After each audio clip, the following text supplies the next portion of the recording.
Surah 13, our rod, thunder. Ayat 1. Allah, the Alim, the Hakim and the Rahim says, these are the verses of the book based upon truth which has been revealed to you, but most of the people do not believe. Ayat 2. Allah is He who has raised the heavenly spheres aloft without any visible pillars, and He has control over the entire universe.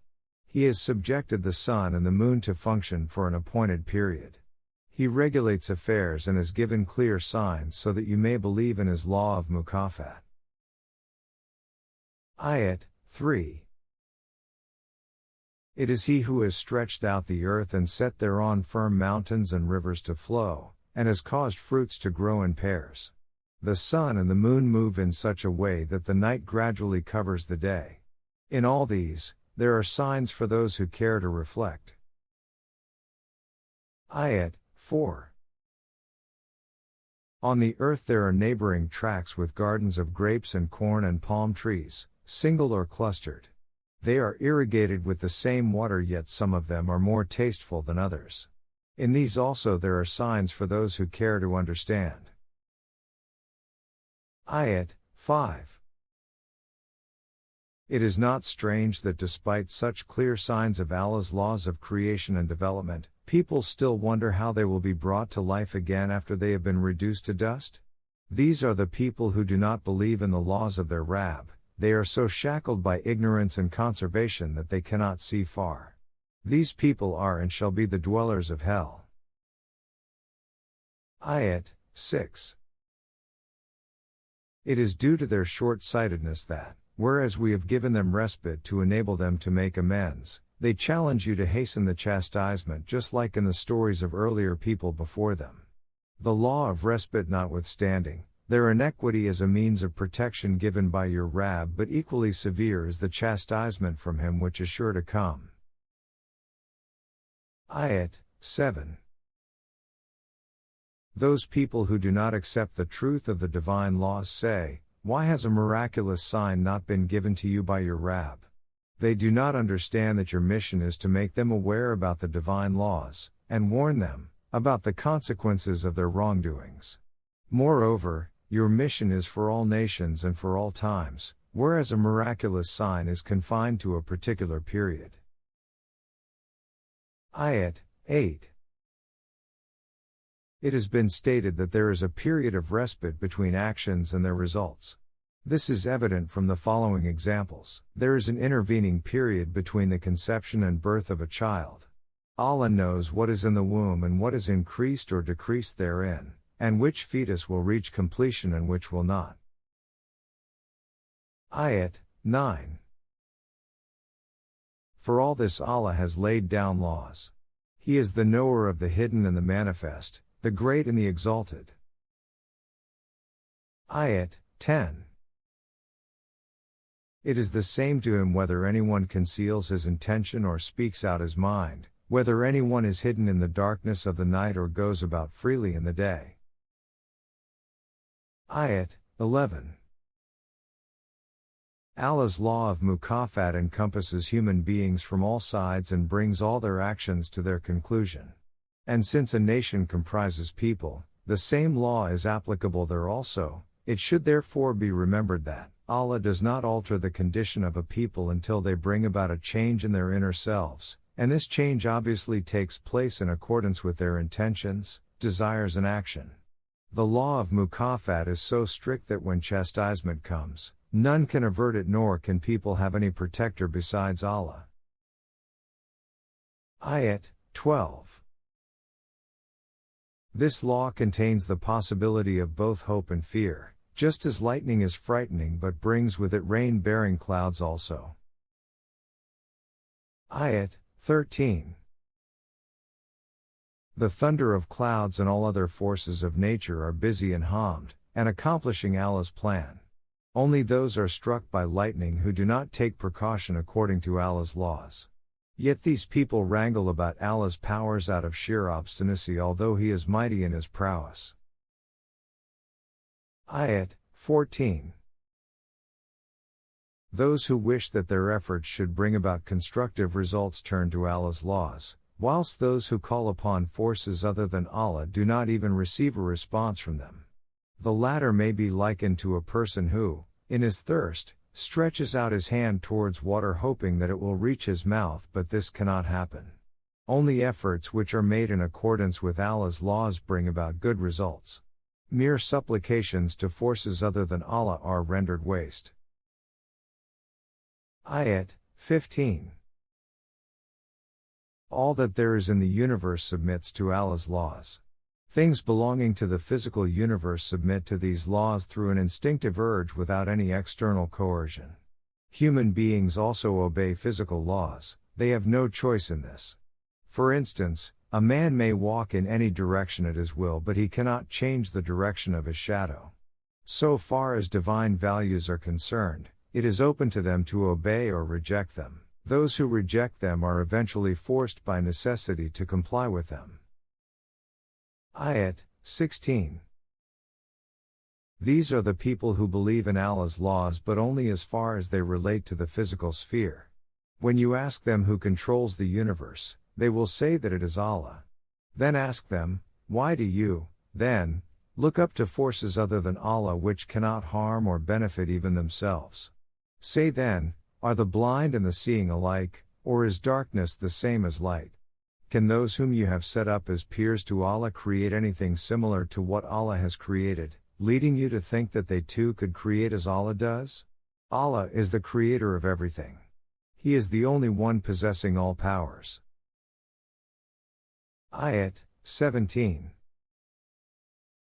Some may argue that if Allah has created everything, why is it that there is evil along with good? The conflict between evil and good is necessary for the evolution of the universe. This may be understood by means of the following examples. Allah sends down rain from the heavens and this causes streams to flow, and the deluge which follows sweeps away all the dirt in the soil, leaving clear soil behind. Similarly, when metals are used for making ornaments or other articles of use, they are purified by being put into the fire which separates the impurities, and the pure remains. As a result of the conflict between truth and falsehood, the negative forces pass away like scum, but that which is beneficial for humanity endures. This is how Allah explains His laws by means of analogies. Ayat 18. It is thus clear that those who hearken to their Rabb shall have all that is beneficial, and those who do not shall, in the end, face a strict reckoning, although they may be prepared to offer in ransom all that there is on earth, and the like of it added thereto. Hell, which is a wretched place to dwell in, shall be their abode. Ayat 19. Reflect on this. Is he who believes in the truth of what has been sent down by your Rabb in the same position as one who is blind? It is only persons of insight who can appreciate this difference. Ayat 20. Those who believe fulfill their pledge to Allah and do not breach their covenant. Ayat 21. They unify the separate segments of humanity into a single brotherhood as Allah has asked them to do. They are apprehensive of their Rabb that if they do not do this, they will face a strict reckoning.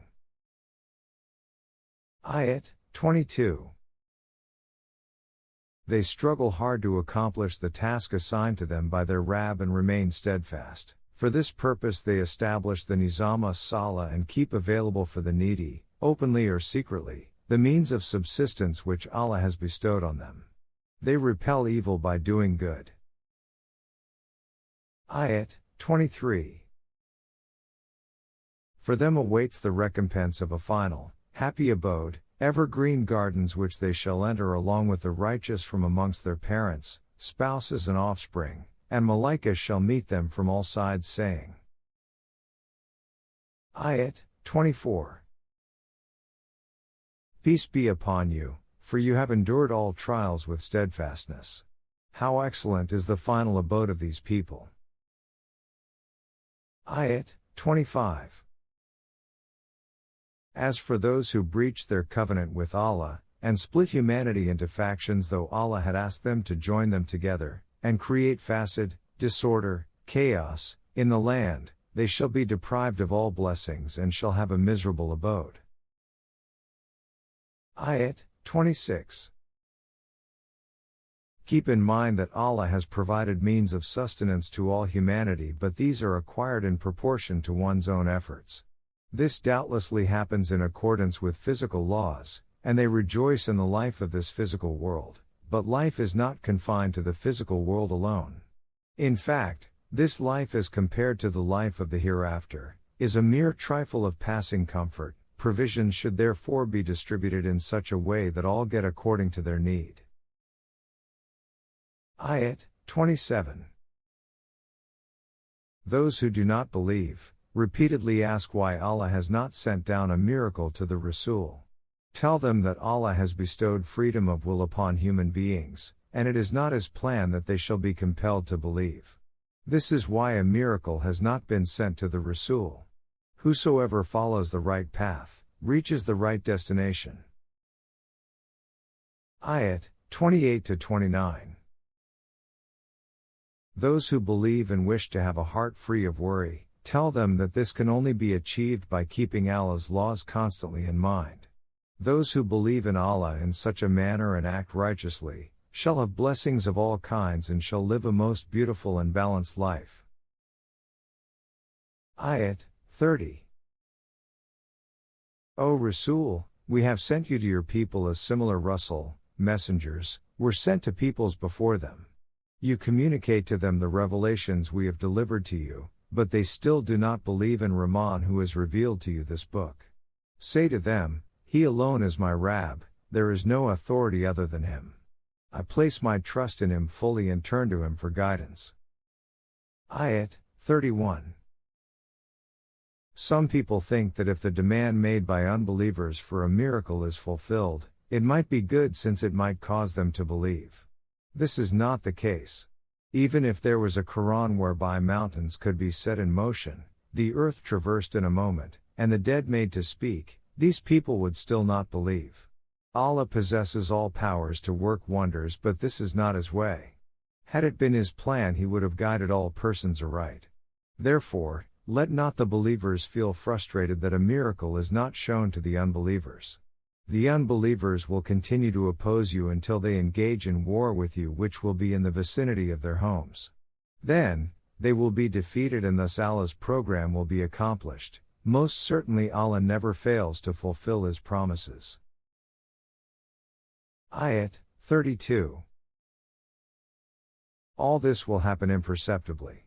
During this period you will be mocked at as were the Rusul, messengers, before you. Those people, too, were given a long respite, and it was only afterwards that they were seized and overtaken by a severe chastisement. Ayat 33-34. O Rasul!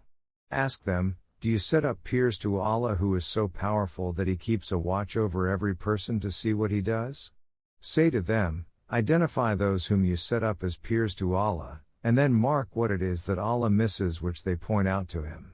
The fact is, that these are all false contrivances of the unbelievers which seem fair to them, and which have held them back from the right path. Those who choose to go astray, none can put them on the right path. For these people there shall be chastisement in this world to be followed by greater chastisement in the next. No one would be in a position to save them from the grip of Allah. Ayat 35. Those who follow the right path will have Jannah as their abode, the likeness of which is that of a garden wherein flow streams, and wherein are fruits perennial and shades perpetual. This is what awaits the mu'attaqin, but what awaits the kafirin is fire. Ayat 36. Those to whom we have given this book rejoice in what is revealed to you, but there are others who are displeased by some of the commandments sent by Allah. Tell them, whether you like them or not, I am commanded only to obey Allah's laws and do not associate anything with Him. To Him I call you and to Him I would also turn. Ayat 37. Thus we have sent to you a code of life in the Arabic language. If after such divine guidance has come to you, you follow the desires of those unbelievers, you shall have no friend or any protector besides Allah. Ayat 38. Regarding the objection as to why a human being has been sent as a Rasul, tell them that previous Rusul, messengers, were also human beings and had spouses and offspring. Regarding the question as to why they are not seized immediately by the chastisement of which they have been warned, tell them that chastisement comes according to Allah's law of mukafat after the period of respite expires. Ayat 39. The basic law of evolution is that those species which acquire the capacity to survive remain whilst the rest are eliminated. This law, the source of which is with Allah, also applies to nations. Ayat 40. As already stated, you, O Rasul, might wonder whether the end of which your opponents are being warned will come about in your lifetime or whether you will spend your whole life in these struggles. The end will come according to our law of mukafat. Your responsibility is only to communicate the message with full confidence that they will be recompensed for their actions, since it is Allah who keeps a watch over what they do. Ayat 41. They also ask when the Nizam-e-Rububiyyah will be established, in which the sources of production will be under the administrative control of the divine order instead of being in individual possession. Tell them that the process has already begun. Do they not see how the land of the owners is being gradually reduced? This is the decree of your Rabb, which there is none to set aside, and he is swift in reckoning. Ayat 42. Like your opponents, in earlier times also, many made concerted efforts to defeat Allah's plans. Allah knows what everyone is doing, and your opponents will soon know what a wretched final abode is reserved for them. Ayat 43.